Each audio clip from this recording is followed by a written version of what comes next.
and welcome to our session on intensive gardening. We're very pleased to have Chris Jones with us today as our presenter. And Chris is the University of Arizona Cooperative Extension Agent for Agriculture and Natural Resources in Gila County. He served Gila County in the state of Arizona in this role since 1999. Through the years, Chris has led the Gila County Master Gardener Program, as well as managed educational programs in water and watersheds, health, noxious weeds, climate science, and community wildlife migration. He earned a Master of Science degree in Renewable Resources at the University of Arizona in 1995. In 2008, Chris was a Fulbright Scholar in Guatemala, where he taught watershed education to students and professionals. Chris has been an extension educator since earning his Bachelor of Science degree in forestry at Northern Arizona University in 1988. The same year he joined the Peace Corps, where he went down to Guatemala from 1988 to 1990. Welcome, Chris. Good morning, Leslie. It's a pleasure to be with everybody today. Should I just take over and get started here? That would be great. Okay, very good. I'm like all of you. It's a lot easier for me to have a conversation with people rather than to speak to a screen as we are doing today. So please do take time as I'm going. If you have a question, put it into that chat box. Leslie will stop me politely and go, Chris, go over this. And this way we can try to keep it as kind of a conversation and make it a little bit more lively, I hope. One thing about this pandemic we're in, spring has not been canceled. It is warming up out there. This is a great time to be gardening. It looks like we're gonna looked at the forecast for Payson, and around the middle of the week, we should be seeing weather in the mid 70s during the day, lows in the mid 50s. I mean, really the time to be getting your garden up and going. And so there's going to be another freeze probably, but we're going to talk about ways to mitigate that as well. So please, as I said, join me as we, if you have any questions as we go. This talk is really designed for the community garden. I have those raised beds in mind, and so I believe that's where I start here. Let me see.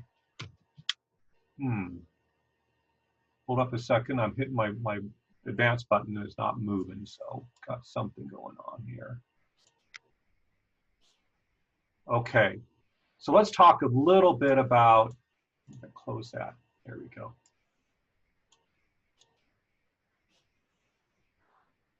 The benefits of intense gardening. So intensive gardening is where you maximize the use of your space. In the case of where the community garden, you've got a 6 by 25 foot plot. And so you're trying to take the best advantage of that space, not only just spatially, but also over time. One of your goals is to produce a high yield per unit space. So picking those types of crops that are going to do well with a small space like that you can produce a good size yield. Another goal of yours is to have a continuous yield so that you're coming out with different produce and a harvest over time, so that each month you may be having something to be able to pick up, or every week as you start to get into the season. So a continuous yield. And I've read that intensive gardening like this is supposed to have less labor, and I just don't believe it. I think that gardening is a passion, it's a labor of love, and we're always learning something new. There's always new challenges, and if you don't get out there and do it every day, the weeds will take over. So not too concerned, too convinced that there's a reduced amount of labor involved. So one really good thing to do is start with a raised bed as you have at the garden. The great thing about raised beds is that it defines your garden space. You've got a particular space that you're going to be working in. And that way you're able to put your attention to it, rather than where if you just had it in the ground in your yard, you're going to have certain edges that you're not really working on. And so that's a huge benefit. You're able to concentrate your soil preparation. When they put in the garden, you know, it's on top of the Payson's typical decomposed granite, the loamy sand, the sandy loam that exists there, and just not a rich soil in the Payson area. And so by doing a raised garden, you're able to put in materials and compost and organic matter so that you can create a good, healthy soil that's going to be able to grow what you want to grow. Some concerns and benefits with raised beds is that when you pick them up, when you raise them out of the ground, they have an opportunity to warm up more quickly. If it's kind of a clay in the ground, then you know, that's going to hold moisture and it's going to stay cold. But this is raised up, and so it can warm up quickly. That can be a good thing. One thing you're fighting against is that it's likely to dry out more quickly too, because it's up on the surface. It has an opportunity to drain. Draining is good, but I know that irrigation is a kind of a limiting factor. It's something that we need to pay attention to in the Payson area and in Arizona because we're limited water. And so working with irrigation is an issue, and just work together and just grow the best garden you can with that. Let me slow down here before I move any further and just ask if anybody has anything they want to share about their experiences with a raised bed, or any types of questions. Give me a chance to take a sip of my coffee.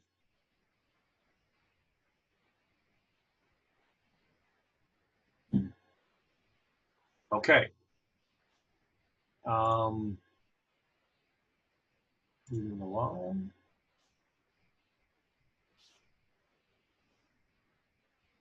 Another important tactic for intensive gardening is getting vertical. Raising your crop up so that you're able to take care of that smaller space and be able to produce what you can with it. And so using techniques such as trellis or cage or some types of poles is going to be really good. You want to use certain species that are going to be able to take good advantage of that. There are vining tomatoes, there are vining peas, there are different types of squash that'll grow that can do very well in a vertical garden. Beans and cucumbers. Vertical gardening is a great technique.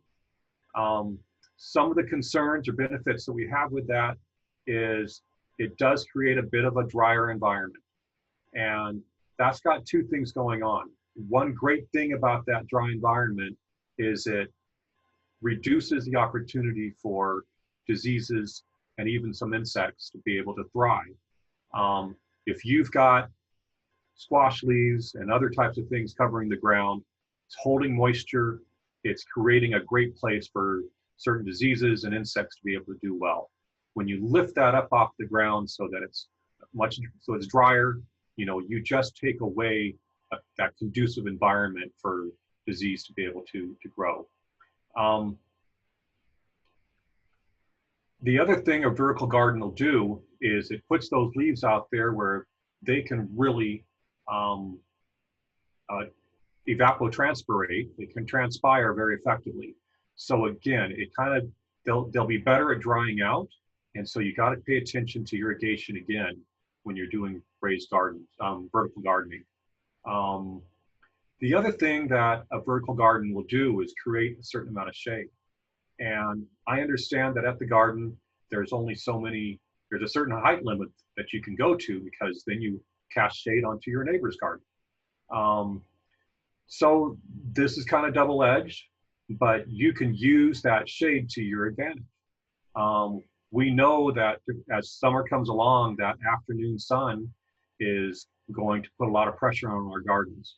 So by having that shade on the west side of your plot, you're going to be able to provide the raised garden on that side, you're going to be able to put that afternoon shade over your garden and help to cool the plants that you have there. So take advantage of that. Light is not usually a limiting factor here in Arizona, so that's a good thing. And again, I want to slow down and make sure if we got anything in the chat box, any questions, we'll we've got them coming up. Okay, Mary, how are you? Leslie, I've already opened it. Perfect. So Mary Waterman has asked, how close can we plant potatoes?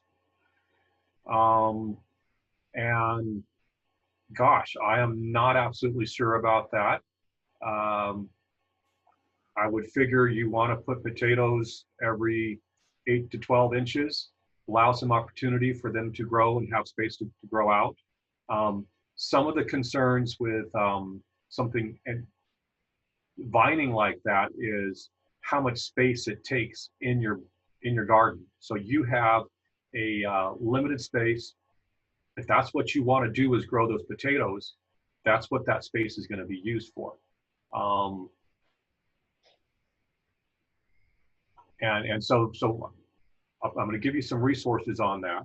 And but that's a good question here. If anybody wants to help me out with that, help us out with some potatoes. Roger adds, beware that raised gardens can give you a shallow garden, keeping roots from going deep and being more susceptible to drought. Be sure to prepare your soil lower than the raised box so the roots can go deeper. That's excellent advice. The other good thing about preparing your soil down deep, I know that we've gotten some rhizomatous weeds growing in the gardens.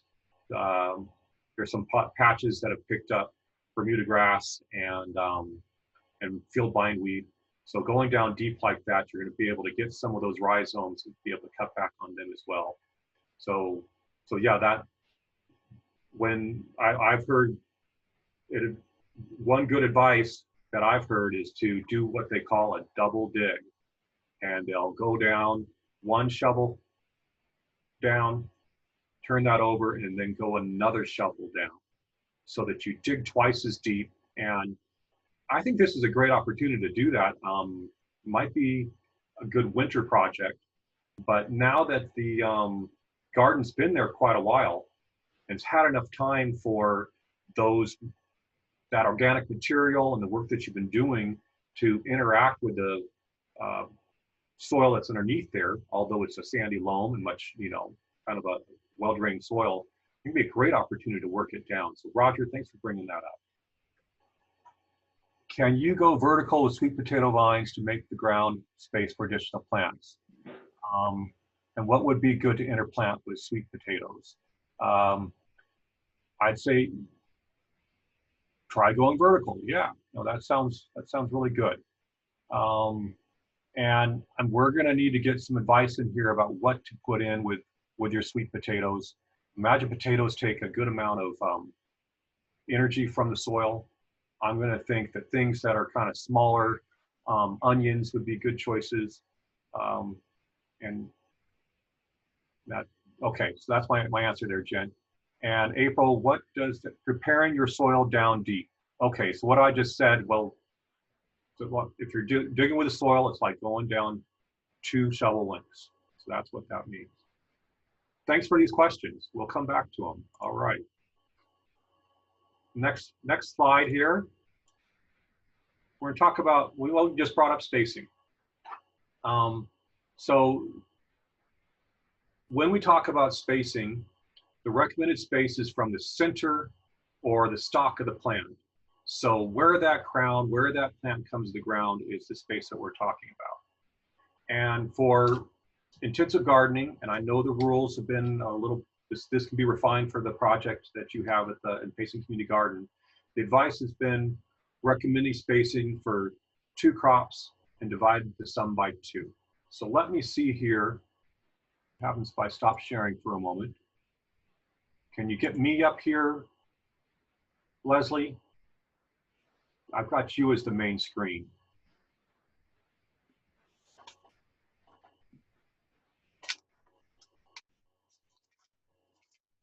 So, if we're going to be having peppers and tomatoes, things that we like for our salsa, all of these have some advice on the back side.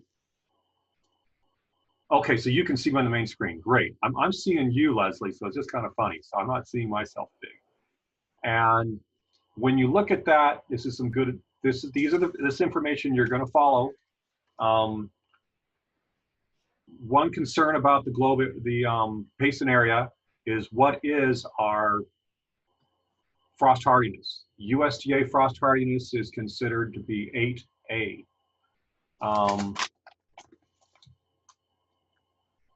In these here, they're giving a row space for tomatoes of 2 to 3 feet, and the row space for these peppers to be 2.5 feet to 8 by 18 inches. So these are ones that take up a lot of space. So you're going to want to have these kind of further apart with some type of quick crop in between that you can be pulled out, you know, by the time these are coming up and filling in that space. I'm going to show you another resource while I'm on here. Share screen. This page 9. This is what's called the 10 steps to a successful garden. And besides the 10 great steps that it gives about a good location, plan your garden layout, grow recommended varieties, obtain good seeds, plants, equipment, and supplies, prepare and care for the soil properly, plant your vegetables, irrigate, mulch and control the weeds, prepare for pests and problems, and to harvest at peak quality. What I really like is it has this vegetable planting dates.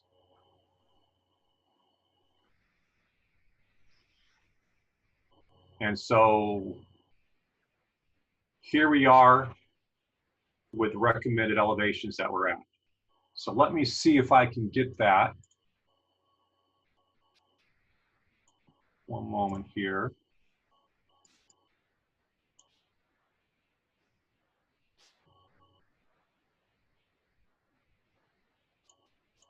And I'm going to put that into the chat box.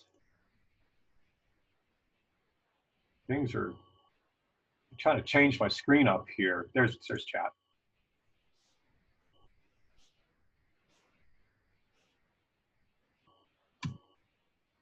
And now you can use that to get at that publication.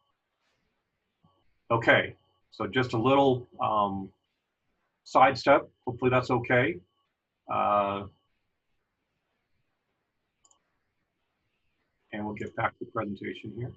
Chris, there's also a question about encouraging worms. How can we encourage worms?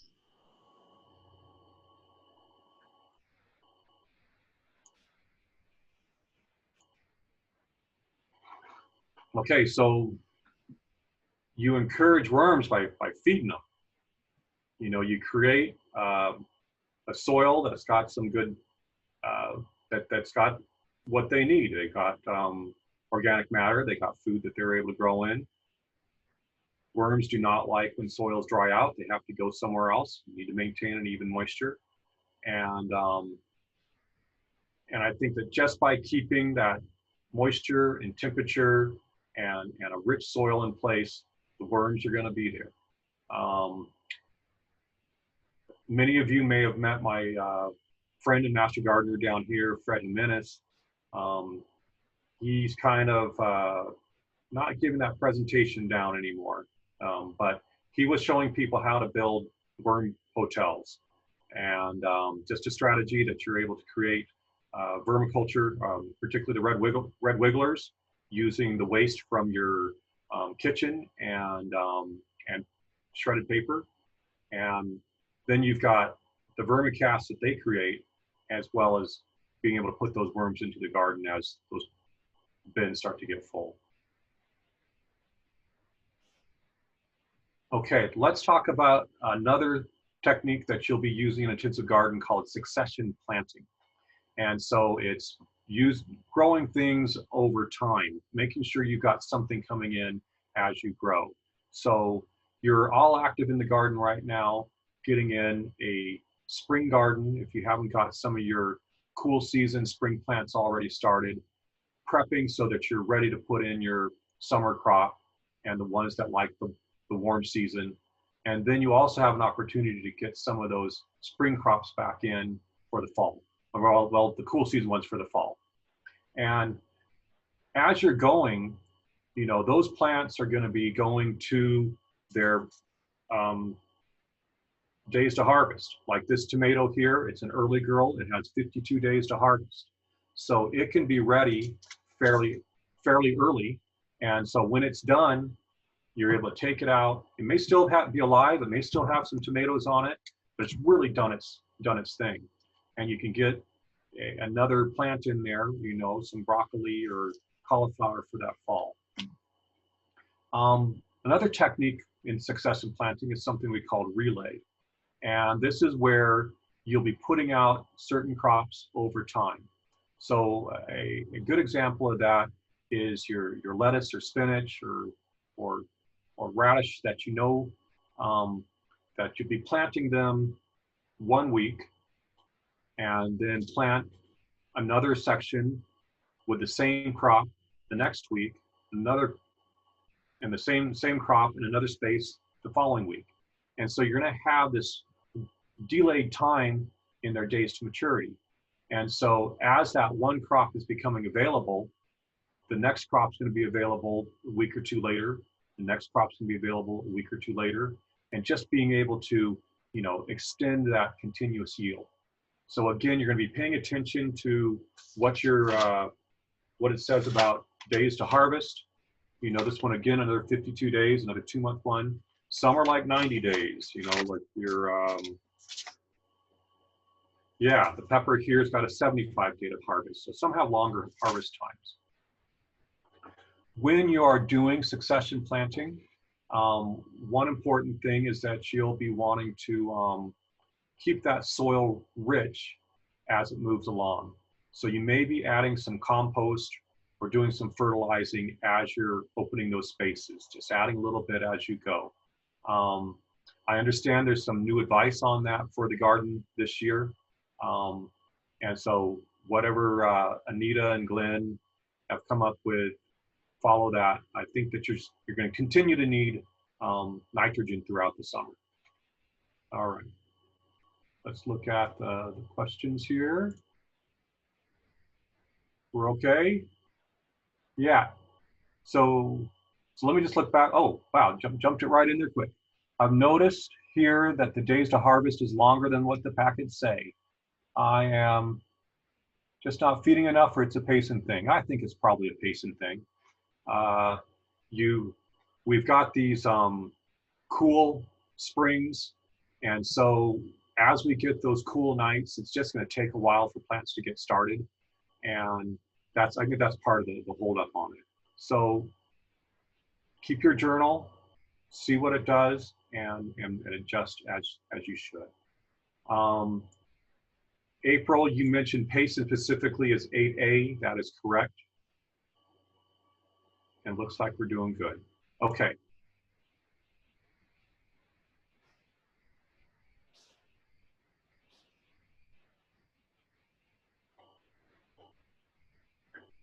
I believe okay, so we've got our plants in different families. And so when they're in a certain family, they're going to largely be using the same sets of the nutrition. They're going to be using the same depths of soil. They're going to be behaving in similar ways. And so by putting different plants in at different times, you're going to be taking advantage of those nutrients that they are and putting in something else so that the space is able to kind of get its nutrients back and be ready again. One really hungry plant are the nightshades. So this includes particularly the tomatoes that we love, but it's also peppers and eggplants, and people brought up the sweet potatoes as well. Cabbage is a cool season plant, so the cabbage and the broccoli, mustards, all that group, you know, you're able to grow during the cool seasons. Legumes, there's both cool season and warm season legumes, but what's great about legumes is they're considered nitrogen fixers. So they're able to take nitrogen from the air and help to them to grow. Those nodules that they have to do that, the rhizobium, stays in the soil. It's only available to those legumes, but it does help to fix nitrogen into the soil with a lot of the ones that we use with peas and beans. And working those back into the soil as green type of manure is useful too. Corn and squash can take up a lot of energy too. Corn's a hard one to grow with that small space you have. So, and I know we've been having problems with squash. Here's another set of example for that, going from potatoes, corn, cabbage, peas, tomatoes, beans, root crops, squash, and so some of those successions that are available. Hungry. I guess what I mean by hungry is that they take advantage of a lot of the nutrients that are available in the soil, whether it's the nitrogen, the phosphorus, the potassium, and other micronutrients that they use, and so they kind of exhaust the soil. If you grow them a lot in one area, things aren't going to grow so well the next time around. So moving them around allows those soils to replenish with the nutrients and grow better. So that's what I mean by hungry.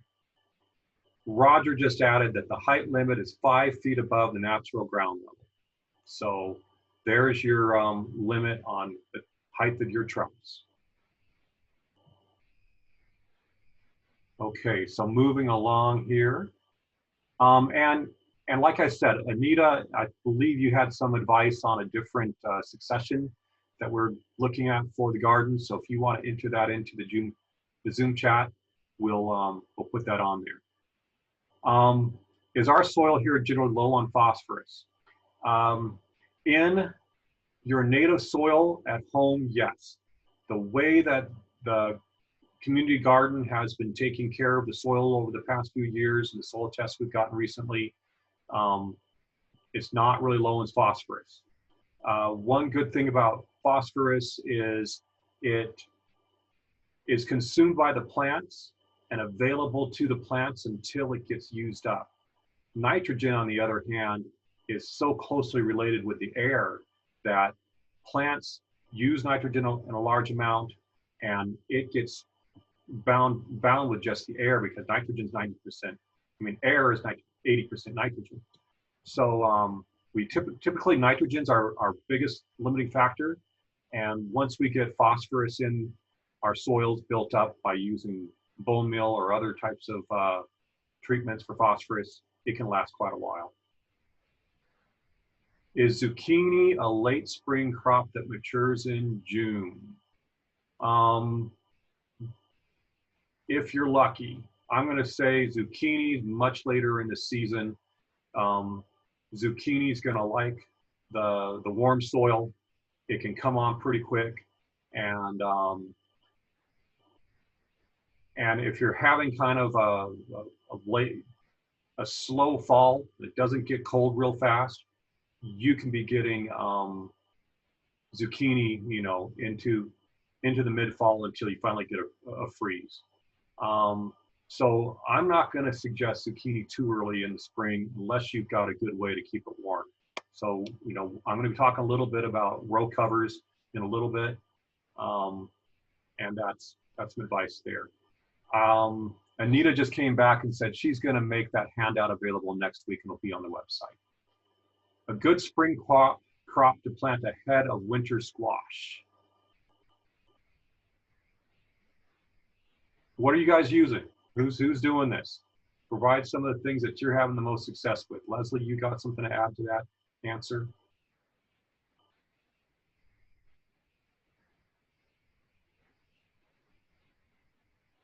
Your spring crops are going to include your lettuces and your here we go, lettuce and beets and carrots. Yeah.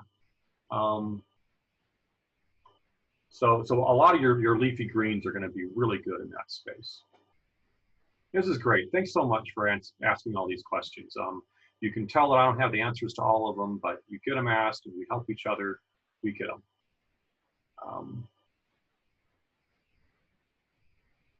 So Gus, first-time gardener, you know, my best advice is to go to the garden there and ask people what they're doing. And Anita just came up with another good spring choice, bok choy and spinach. Some of the things that we're going to want to do, Gus, is work with the easy plants. If you're going to be starting, don't start by growing heirloom tomatoes. Grow things that you tend to have good success with, and just like I gave the link to that 10 steps to the garden. Read that, create a good soil. It's going to help you a lot. Intercropping. We like intercropping. It's a way to be able to take advantage of that small space and have a lot of different types of vegetables grow. We've been talking a lot about what is a cool season vegetable versus a warm season vegetable. The cool season vegetables, they like these cool temperatures. They grow well when the temperatures are still up into the soil temperatures are up in the 50s. Your warm season plants really prefer the soil temperatures get into the 70s. So it's going to be much warmer and grow well.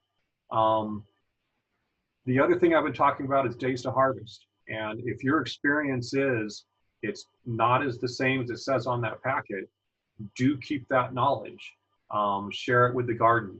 And we're going to have a better sense of what happens in that Payson garden area with the certain varieties that you have, and be able to say what that days to harvest is and compare it from year to year and say how it works.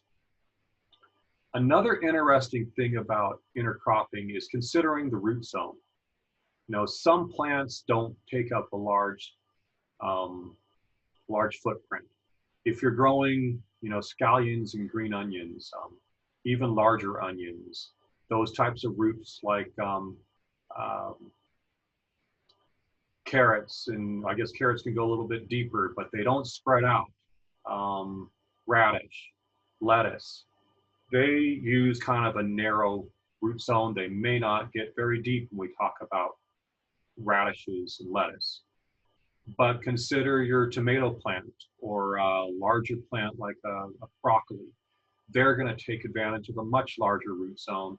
They're going to spread those roots out. Same thing with squash, going to spread it out. So using those different root zones, you can think about planting those plants closer together so that they're in different parts of the soil. Plants have different nutrient needs.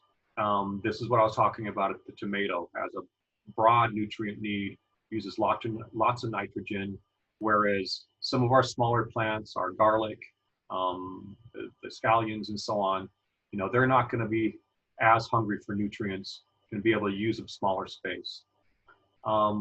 Some plants are definitely going to need that full sun. Others are going to wish that they had that afternoon shade when it gets to be July and June. And so know that shade tolerance. Our cool season plants will definitely prefer a little bit of shade if you try to grow them during the monsoon or towards the end of the monsoon to spread out that growing season into the fall. And then those plants that are providing that shade during the summer, that tomato, you're going to be able to pull it out, and then that full sun's going to be available to those plants in the fall as the weather starts to cool down and it wants some more sunshine.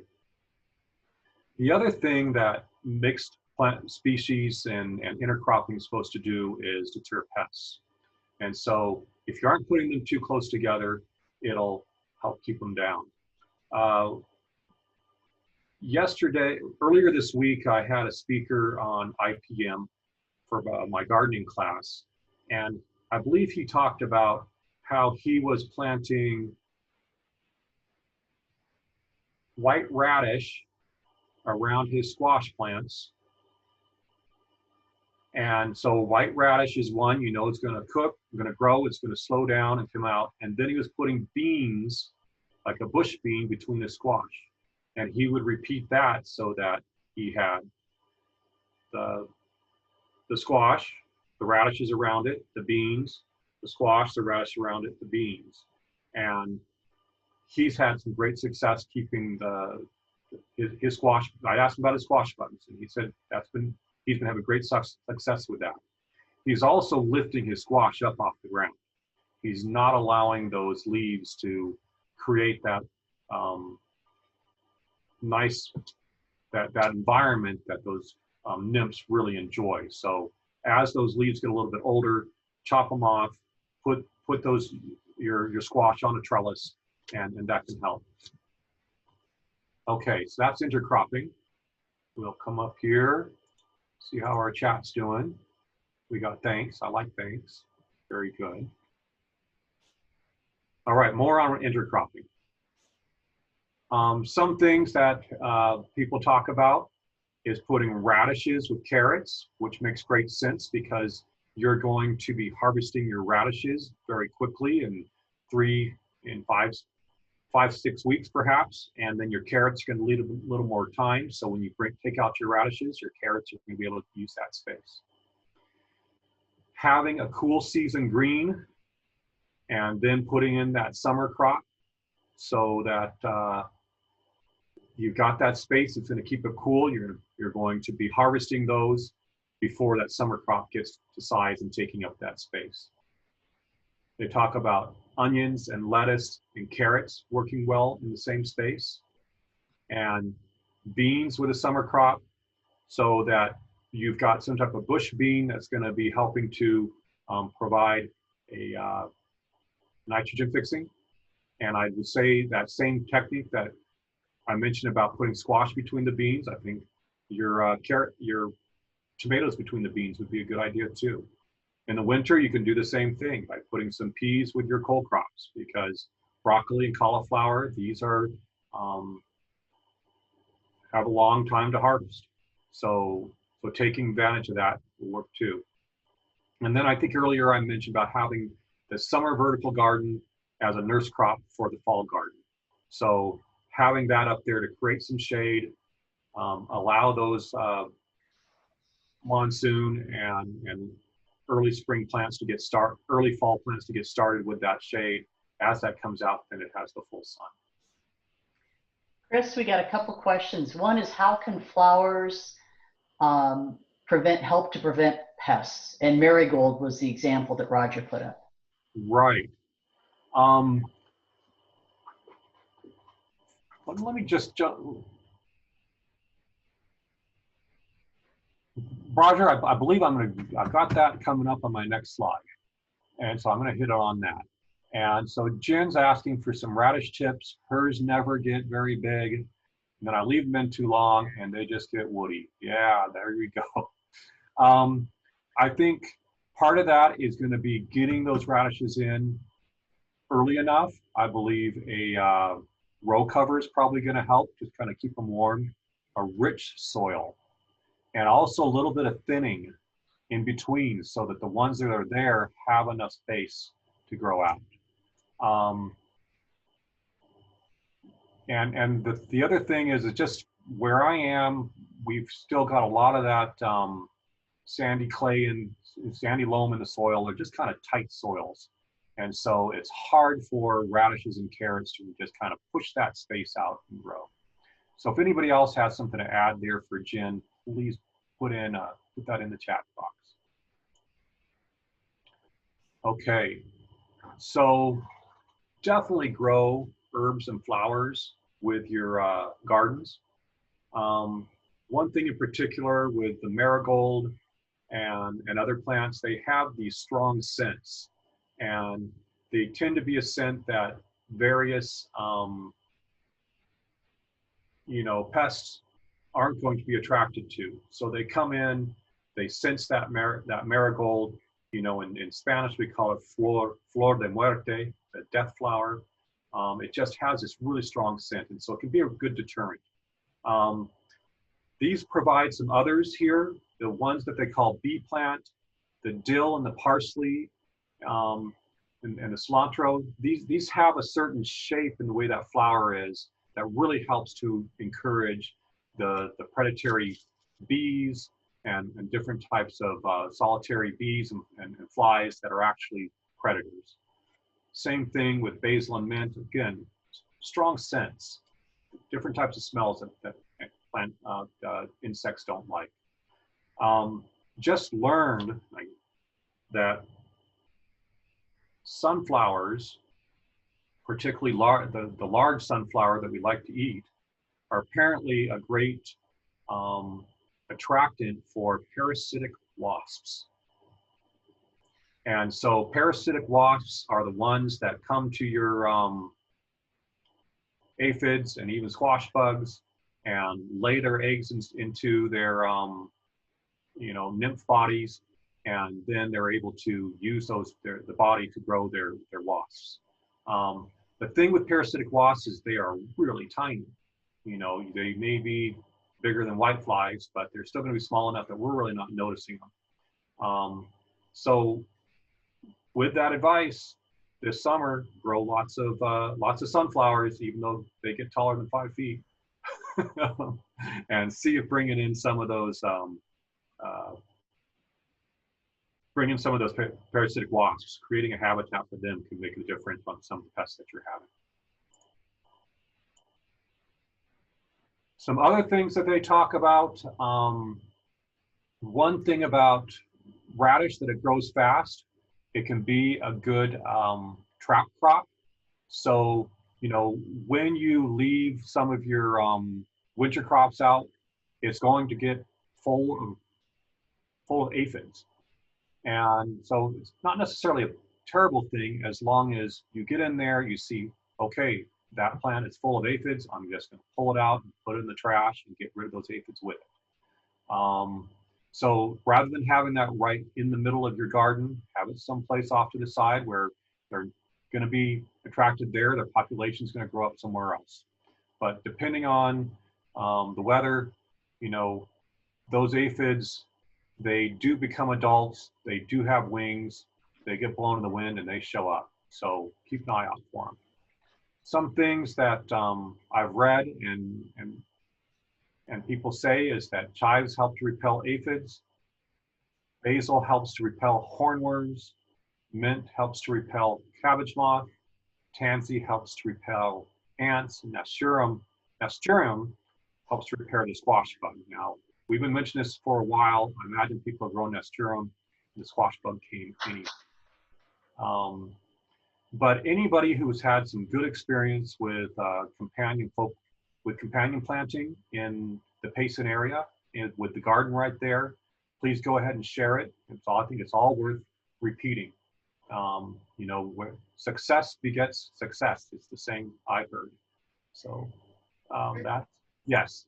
I wanted to mention that you had mint on there, and mint was in my garden before I got it, and I've spent 3 hours pulling out mint. So we really don't recommend mint unless you're growing it like in a separate pot so that you can contain it.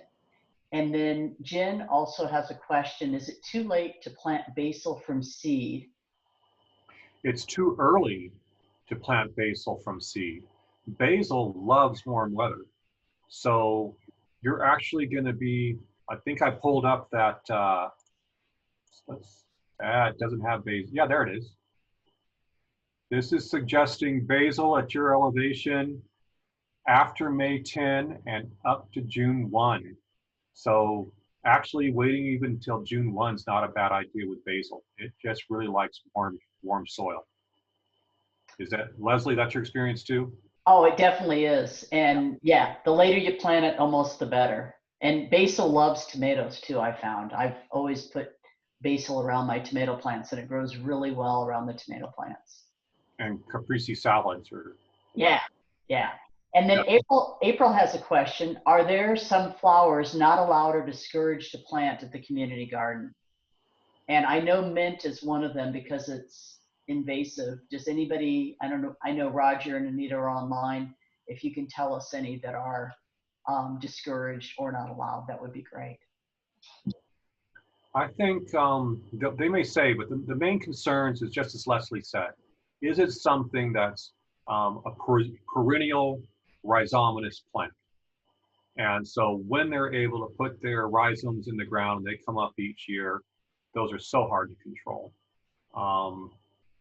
So you don't want wormwood, you don't want artemisia.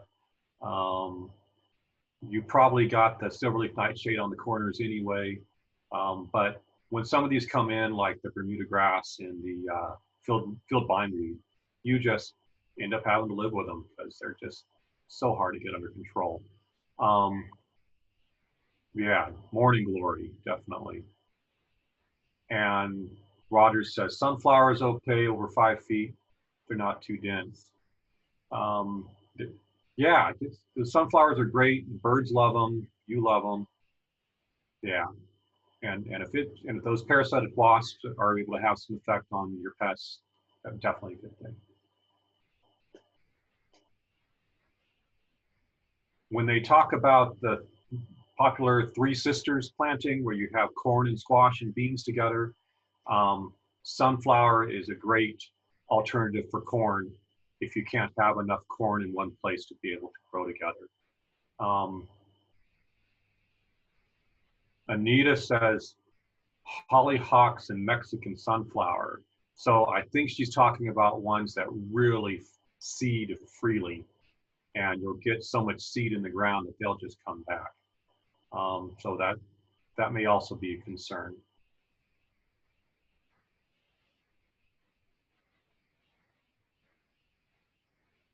And some thoughts that I was having with some of the troubles we had with that squash bug last year, this year might be a good year for a corn maze, Roger. Try a corn maze out there where you have your pumpkin patch. And maybe we get that population squash bug under control this year.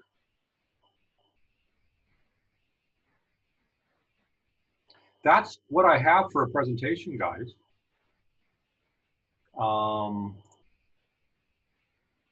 Thank you so much. Yeah, and Chris, we really appreciate you. If anybody has any notes to put in the chat box, please do so. While you're doing that, I just have a couple of announcements. The first one is today, Saturday, the garden is open from 8 a.m. to 5 p.m. And for the rest of the month, it continues to be open on Mondays and Thursdays from 3 until 6 p.m. And then next week, we've got Glenn McComb from Plant Fair Nursery. He's going to be presenting a bug-free zone and a tea party, bugs, disease prevention, and milk and molasses. So that should be an interesting presentation. And it looks like we have another question from Jen. How often to feed plants?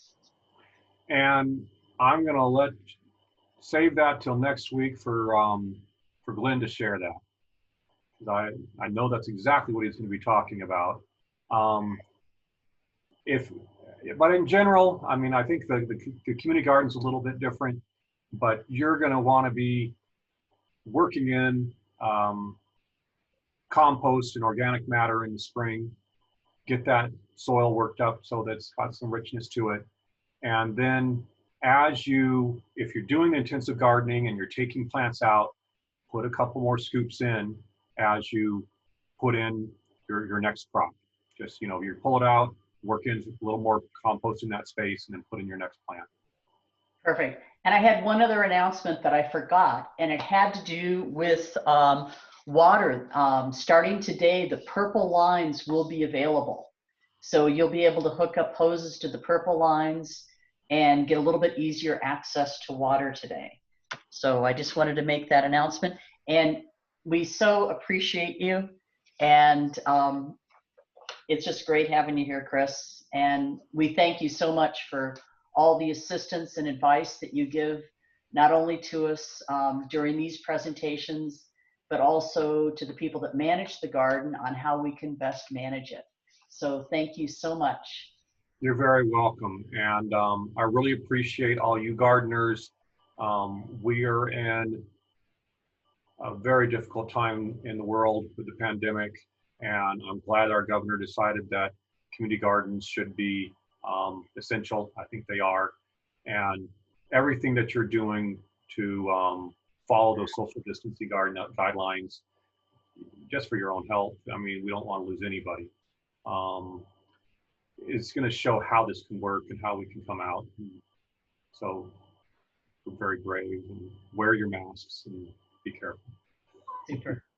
Thank you so much. Looks like we've got all the questions answered, and just some thank yous. And thank you everyone for all your questions today, and have a beautiful week.